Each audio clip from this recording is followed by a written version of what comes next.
మన కాళేశ్వరం ప్రాజెక్టుకి సంబంధించి అవకతవకలపై అక్కడ జరిగిన కుంగిబాటుకు సంబంధించి ప్రస్తుతం విచారణ అయితే కొనసాగుతుంది. దానికి సంబంధించి బీఆర్ఎస్ నేతలైనటువంటి బీఆర్ఎస్ అధినేత కేసీఆర్కి అదేవిధంగా మంత్రిగా పనిచేసిన అప్పట్లో నీటిపారుదల శాఖ మంత్రిగా పనిచేసిన హరీష్ రావుకి, ఆర్థిక శాఖ మంత్రిగా పనిచేసిన అప్పట్లో ఈటెల రాజేందర్కి కూడా నోటీసులు ఇవ్వడం జరిగింది. ఆల్రెడీ ఈటెల రాజేందర్ విచారణ పూర్తయింది. నిన్న హరీష్ రావు విచారణ అయితే పూర్తయింది. దానికి సంబంధించిన అంశం ఇక్కడ ప్రస్తావించడం జరిగింది. అసలు దానికి సంబంధించి ఏం రాశారో చూసే ప్రయత్నం అయితే చేద్దాం.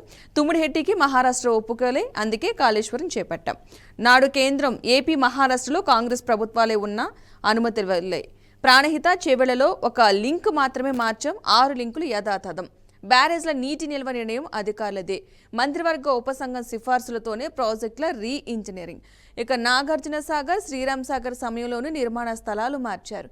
కాళేశ్వరం కమిషన్ విచారణలో మాజీ మంత్రి హరీష్ రావు.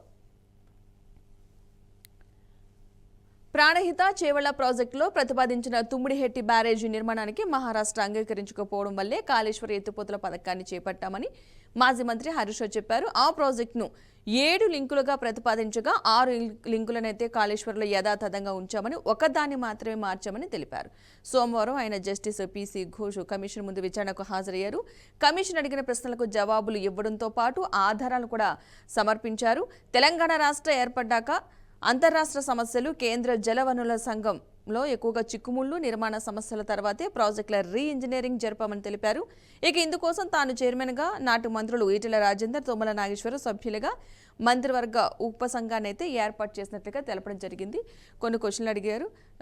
హరీష్తో కేసీఆర్ సమాలోచనలు, కాళేశ్వరం కమిషన్ విచారణ నుంచి నేరుగా ఎర్రవల్లి ఫామ్ హౌస్కు హరీష్ వెళ్లడం జరిగింది. 4 గంటల పాటు సుదీర్ఘ మంతనాలు. రేపు కమిషన్ ముందుకు కేసీఆర్, భారీగా పార్టీ శ్రేణుల సమీకరణ. రైట్, ఇక మనతో మాట్లాడడానికి అనలిస్టు బండారు రామ్మోహన్ రావు గారు కూడా జూమ్ లైవ్లో సిద్ధంగా ఉన్నారు.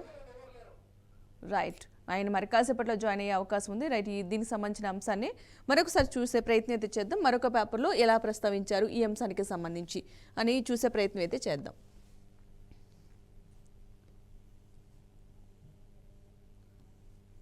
రైట్, తుమ్మిడిహెట్టి వద్ద నీళ్లు లేకని మేడగడ్డకు.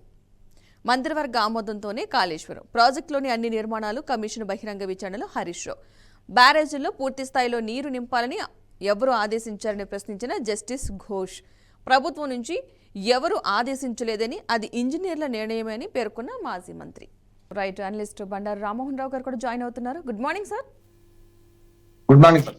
ఓకే, మనం మాట్లాడుకున్న ఈ కాళేశ్వరం ప్రాజెక్టుకి సంబంధించి దీంట్లో కుంగుబాటుకి నేపథ్యంలో విచారణకు ఆల్రెడీ 3 కూడా నోటీసులు ఇవ్వడం జరిగింది. అటు ఈటెల రాజేందర్కి, మాజీ మంత్రి హరీష్ రావుకి, మాజీ సీఎంగా పనిచేసిన కేసీఆర్కి. ప్రజెంట్ నిన్న అయితే మనం ఆల్రెడీ ఈటెల రాజేందర్ది అయిపోయింది, నిన్న హరీష్ రావుది కూడా అయిపోయింది, ఇంకా రేపు కేసీఆర్ది కూడా ఉంది.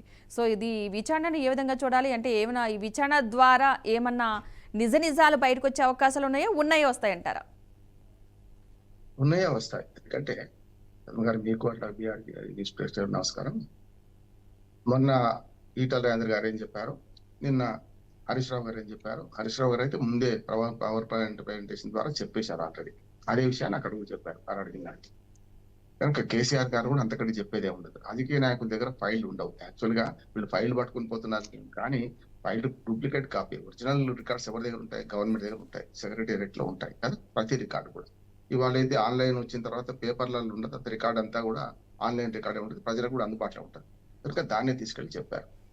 కేసీఆర్ గారు కూడా అదే చెప్తారంటారు. అంటే కాళేశ్వరం ప్రాజెక్టును బదనాం చేయాలనుకుంటే వేరుగా ఉంటుంది, కానీ కాళేశ్వరం ప్రాజెక్టు మీద నిజాలు తెలుసుకోవాలంటే వేరుగా ఉంటుంది.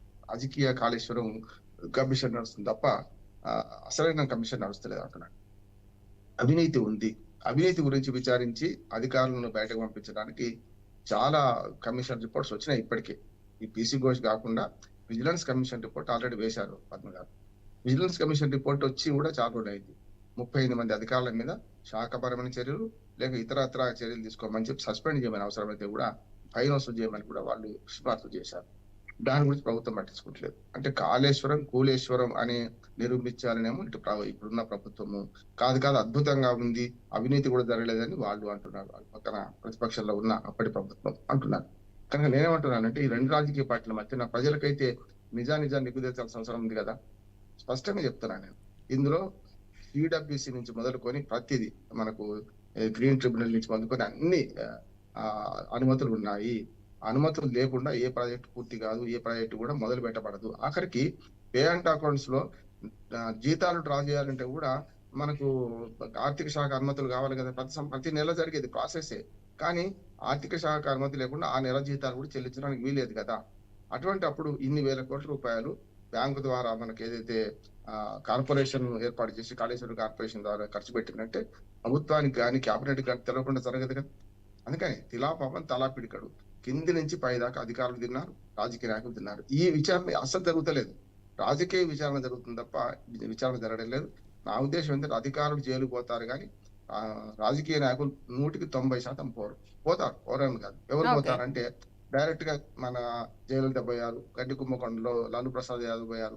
అంతే తప్ప వీళ్ళు ఎక్కడా కూడా ఫైల్ మీద ఇరకరు. అంటే యాక్చువల్ గా డిసెంట్ నోట్ రాయాల్సిన అధికారులే అప్పుడు తప్పు చేశారంటున్నారు. వాళ్ళు జైలు పోవడానికి అవకాశం ఉంది. కానీ రాజకీయ విచారణలో తేలేది కేవలం ఆరోపణలు, ప్రత్యారోపణలు తప్ప ఇంకోటి ఏముండదని నేను అనుకుంటున్నాను. రేపు కేసీఆర్ గారు పోయిన తర్వాత ఇంకా నిజాలు ఇంకా బయటపడితే నేను అనుకుంటున్నాను.